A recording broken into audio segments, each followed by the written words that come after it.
रंजना बेटी, जी दादाजी। मैं गांव की तरफ जा रहा हूँ। तुझे कुछ चाहिए तो बता, मैं लेता आऊंगा।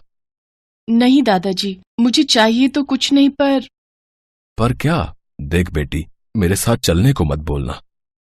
ठीक है तो फिर आप जाओ। तू समझती क्यों नहीं है बेटा, इस घर के बाहर तेरी जान को खतरा है। पूरे 20 साल कितना संभाल कर रखा है मैंने तुझे, और तू खुद ही अपनी जान खतरे में डालना चाहती है। योगी बाबा ये बात कहकर गुस्से में वहां से चले गए और बेचारी रंजना दुखी मन के साथ फिर से खाना बनाने में लग गई। रंजना के माँ बाप नहीं थे तो वो अपने दादा के साथ इस वीरान पहाड़ी पर रहती थी। रंजना ने अपने दादा के अलावा कभी किसी इंसान का चेहरा तक नहीं देखा था, क्योंकि उसके दादा यानी योगी बाबा उसे कभी घर से बाहर नहीं निकलने देते थे। घर में इस्तेमाल होने वाला दूसरा सामान लेने के लिए भी योगी बाबा अकेले ही पास के गांव में जाया करते थे।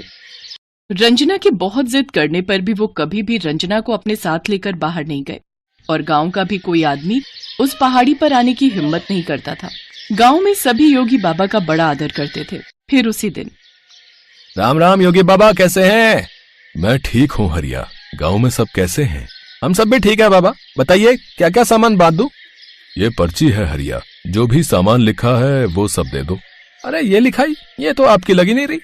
इस बार सामान की पर्ची रंजना ने बनाई है, बड़ी हो गई है, पढ़ना लिखना भी सीख गई है अब। रंजना का नाम सुनते ही वहां मौजूद सभी लोग सकपका गए। हरिया भी चुपचाप पर्ची में लिखा सामान बांधने लगा। उधर पहाड़ी पर रंजना अपने कपड़े सुखा रही थी कि तभी पहाड़ी के नीचे की तरफ नदी के पास उसे काफी दूर एक टेंट नजर आया। उस टेंट को देखकर वो हैरान रह गई, क्योंकि इससे पहले कभी कोई इंसान पहाड़ी के इतने पास नहीं आया था किसी दूसरे इंसान से मिलने। पहाड़ों की भी अपनी ही खूबसूरती है, क्यों राम प्रकाश? जी साहब, आपने सही कहा। पूरी दुनिया एक तरफ और पहाड़ों की ये शांति और खूबसूरती एक तरफ, सुकून आ जाता है कसम से। टेंट से निकले शख्स का नाम था मेजर कुणाल। लंबा कद और बेहद हैंडसम पर्सनैलिटी वाले कुणाल पर आर्मी की वर्दी खूब फब रही थी। रंजना पेड़ के पीछे से छुपी हुई बस कुणाल को देखे ही जा रही थी, लेकिन तभी उसके पैरों से पत्तों के दबने की आवाज आई तो कुणाल ने पलक झपकते ही पेड़ की तरफ अपनी गन तान कर अपनी पोजीशन ले ली। हवलदार राम प्रकाश भी अपनी राइफल लेकर तैनात हो चुका था। साहब, कोई है वहां? जो भी पेड़ के पीछे छिपा है, हाथ ऊपर करके सामने आ जाओ, वरना जान से जाओगे। कुणाल की रौबीली आवाज सुनकर रंजना घबरा गई और दोनों हाथ ऊपर करके कुणाल के सामने आ गई। जैसे ही कुणाल ने रंजना को देखा तो वो भी बस उसे देखता ही रह गया। बेहद खूबसूरत रंजना सादे कपड़ों में भी किसी अप्सरा से कम नहीं लग रही थी। कुणाल उसे देखता रहा और बस देखता ही रहा। तभी राम प्रकाश ने उससे कहा, साहब ये तो कोई गांव की छोरी है। हाँ राम प्रकाश, इनसे कोई खतरा नहीं। आप हाथ नीचे कर लीजिए और बताइए कि आप यहाँ क्या कर रही हैं। मैं पता नहीं, मेरा मतलब है मैं यहीं ऊपर पहाड़ी पर रहती हूँ। आप लोगों का टेंट देखा तो इधर चली आई। है? इधर चली आई मतलब? यहाँ क्या शरबत बट रहा है? राम प्रकाश, सॉरी साहब जी। हाँ तो रंजना जी, एक बार फिर से बताइए, कहाँ है आपका घर? जी वो उस पहाड़ी पर। लेकिन एक मिनट, आपको मेरा नाम कैसे पता? अभी आप ही ने बताया कि आपका नाम रंजना है। नहीं, मैंने तो अपना नाम नहीं बताया आपको अभी तक। हाँ साहब जी, सही बोल रही है ये। एक मिनट, चुप हो जाओ राम प्रकाश। हाँ, तो आप बता रही थी कि आप कहाँ रहती हैं? जी मैं ऊपर पहाड़ी पर अपने दादाजी के साथ रहती हूँ। वहाँ क्या कोई गांव है? रंजना को अचानक लगा कि किसी अजनबी को अपने बारे में इतनी बातें बताना ठीक नहीं, तो वो फौरन मुड़ी और सीधे पहाड़ी की तरफ भाग गई। उसे जाते देख राम प्रकाश बोला, सर ये अगर कोई जासूस हुई तो? भरोसा रखो राम प्रकाश, मैं जान गया हूँ इसे। इससे कोई खतरा नहीं, बल्कि ये बेचारी तो खुद खतरे में है। उस रात कुणाल और रंजना एक दूसरे के बारे में ही सोचते रहे। रंजना को कुणाल से पहली ही नजर में प्यार हो गया था। फिर अगले ही दिन कुणाल पहाड़ी के ऊपर रंजना के घर तक पहुंच गया। वहां उसकी मुलाकात योगी बाबा से हुई। कुणाल ने योगी बाबा को नहीं बताया कि वो रंजना से पहले मिल चुका है। रंजना उनके लिए चाय लेकर आई। बस यहीं से कुणाल और रंजना का प्यार परवान चढ़ने लगा और फिर दोनों अक्सर योगी बाबा की जानकारी से बाहर एक दूसरे से मिलने लगे। फिर एक दिन, आपने कभी बताया नहीं कि आप यहाँ टेंट बनाकर क्यों रहते हैं? यहाँ आपकी कोई यूनिट तो है नहीं। मैं एक कमांडो हूँ और यहाँ एक खास मिशन पर हूँ। पास में ही बॉर्डर है, तो वहाँ नजर रखता हूँ ताकि उस पार से कोई खतरा ना हो। तुम भी तो अपने बारे में बताओ कि तुम यहाँ क्यों रहती हो, वो भी गांव से इतनी दूर। कुणाल की बात सुनकर रंजना ने गहरी सांस लेते हुए कहा, असल में मैं श्रापित हूँ। पहले मेरे बाबा मेरे माँ बाप के साथ गांव में ही रहते थे, पर जब मैं पैदा हुई तो उस दिन बहुत तेज बारिश हुई और फिर एक आकाशवाणी हुई कि मेरे पैदा होते ही गांव में अपशगुन शुरू हो जाएंगे। गांव वालों ने घबराकर मेरे दादाजी से विनती की कि वो मुझे लेकर गांव से चले जाएं। मेरे दादाजी बहुत बड़े तांत्रिक हैं, पर वो गांव वालों की खुशी के लिए मुझे और अपने बेटे बहू को साथ लेकर इस पहाड़ी की तरफ चल दिए। लेकिन रास्ते में एक जोर की बिजली कड़की और सीधे मेरे माता पिता पर आ गिरी। मैं अपने दादाजी की गोद में थी। मेरे पैदा होते ही वो आकाशवाणी सच हो गई थी। मैंने अपने माता पिता को खो दिया था। बस तभी से मैं इस पहाड़ी पर रहती हूँ अपने दादाजी के साथ। मुझे ना तो गांव में जाने की इजाजत है और ना ही कोई गांव वाला कभी यहाँ आ सकता है। अच्छा, और ये तो बताओ, इस पहाड़ी पर जगह जगह ये खंबे किसने गाड़े?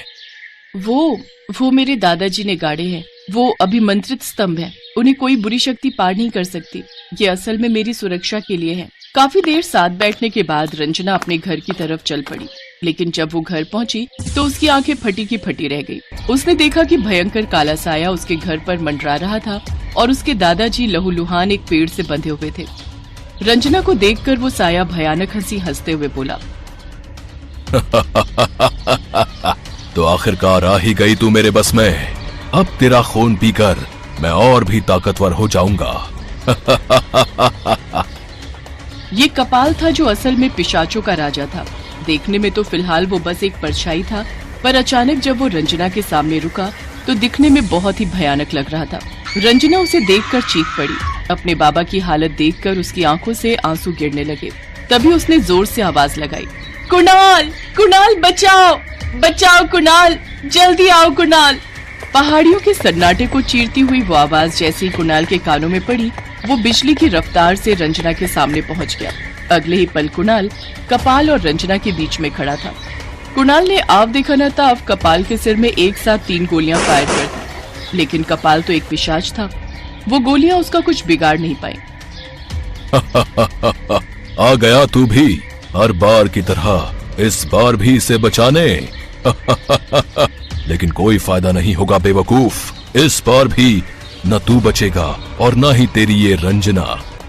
पिशाच की बात सुनकर रंजना हैरान रह गई। उसे कुछ समझ में नहीं आ रहा था। तभी पिशाच ने कुणाल को मारना शुरू कर दिया। वो कुणाल को किसी कागज की तरह उठा उठा कर पटक रहा था। कुणाल की हालत देखकर योगी बाबा कराहते हुए बोले, अब वक्त आ गया है रंजना, ये ले, इस मणि को अपने माथे पर रख। भगवान शंकर का ध्यान कर बेटी, फिर तू सब जान जाएगी। योगी बाबा के हाथों से मणि लेकर जैसे ही रंजना ने उसे अपने माथे पर रखा, अगले ही पल वो एक इच्छाधारी नागिन में बदल गई। नागिन के रूप में आते ही उसे अपने पिछले कई जन्म याद आ गए।